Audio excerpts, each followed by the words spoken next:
Time Machine is a revolutionary way to back up and restore your entire Mac. It backs up everything on your computer and stores it on an external disk so you never have to worry about losing your most important files. And it constantly keeps your backup up to date. All you have to do to set up Time Machine is plug in an external drive using USB or FireWire ports. These drives have become very affordable, offering a huge storage capacity. And you can find a large variety of external drives at Apple retail stores, the Apple online store, or just about any other computer store. As soon as I plug it into my iMac, Time Machine detects that a new drive has been connected and asks me if I'd like to use this as my Time Machine backup. I confirm, and Time Machine starts to make the initial backup of everything on my Mac. After this first backup completes, Time Machine will check every hour and back up anything that has changed. It's all very simple and automatic. Now, what if you need to recover something? You might have accidentally deleted a folder, an iPhoto album, or even an important email message. Thankfully, Time Machine was designed to make it simple to go back in time and either browse for the things you want to restore or find them with Spotlight. I have a folder here that should contain several documents that I've been recently working on. There was a presentation that I created with Keynote along with all the supporting materials. I'm not sure what I did, but the files are gone. Let's activate Time Machine and go back to find them. Here in the dock, there's a new icon for Time Machine. When I press it, my desktop is transformed.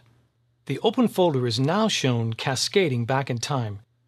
And there's a timeline on the right side of the screen because Time Machine remembers exactly how your Mac looked on any given day. Also note the arrows. These are important because they let me navigate back and forth through the changes that have been made to this folder over time. When I press the back arrow, Time Machine will fly me back in time to the most recent change to this folder. There. It's taken me back a couple of days just prior to when I accidentally lost my project. When running Time Machine, I can use Quick Look to preview my documents to see if I found the right one. I just double-click on my presentation, and I can glance at each slide to make sure this is the one I want. I only really need my presentation. So to restore it, I select the document and press the Restore button. Time Machine returns me to my regular desktop and copies the selected files from the backup drive, just like that. That's how you can browse back in time. But if you don't know precisely where the missing document is, you can also use Spotlight. Here's how. In the Finder, search for the document you're looking for. In this case, I'm looking for a team roster spreadsheet, but nothing found. Again, let's go back in time with the help of Time Machine. Notice how Time Machine had kept my search string. Now when I press the back arrow, Time Machine will search to find the most recent backup that contains the file I'm looking for. There it is. About 2 weeks ago, there was a number spreadsheet called Team Roster 2007. I'll preview it with Quick Look and restore it with a single click.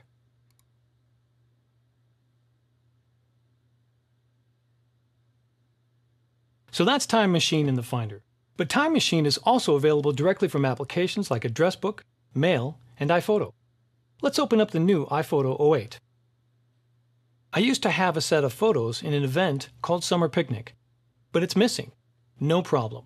Let's activate Time Machine again, and now I can see the different versions of my iPhoto library going back in time. This time, I'll use the timescale to go back to last week when I last saw the collection of photos. There it is. To restore all of the pictures from this event, all I have to do is click Restore.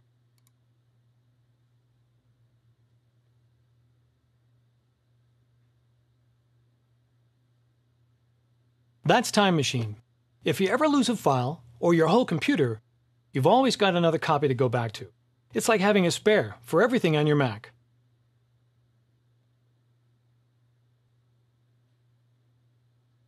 If you're like me, when you're on your Mac, you'll have several different things going on at once. You might be browsing the web and checking email, working on photos and writing a blog, or finishing a presentation. The windows for all these activities are mixed together. Wouldn't it be great if you could organize your display to show just those windows that are related to a specific activity? With Spaces, you can. Here's how.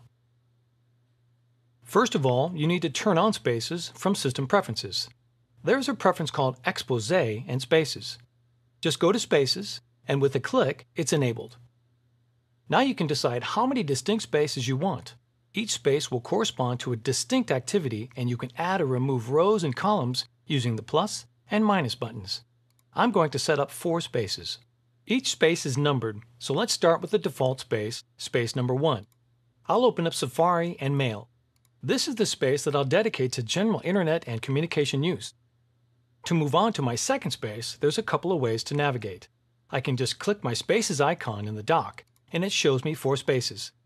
If I click the space in the top right, I'm taken there. Now in this space, I'll open up iPhoto to work on my images. I can click the Spaces icon to go back to the first space, but we've also built in some convenient shortcuts. Holding down the Control key, I can press the arrow key to advance from space to space. So to go back to the first space, I press Control and the left arrow. To go back to my iPhoto space, it's Control and the right arrow. I'll move on to the third space using another shortcut. Hold down the Control key and press the number that corresponds to the space you want. I'll press Control plus 3 key, and I'm taken right to this space. Here I'll open the presentation that I'm working on. I can even take a break from work and go to my fourth space where I can resume a game I was playing a while ago.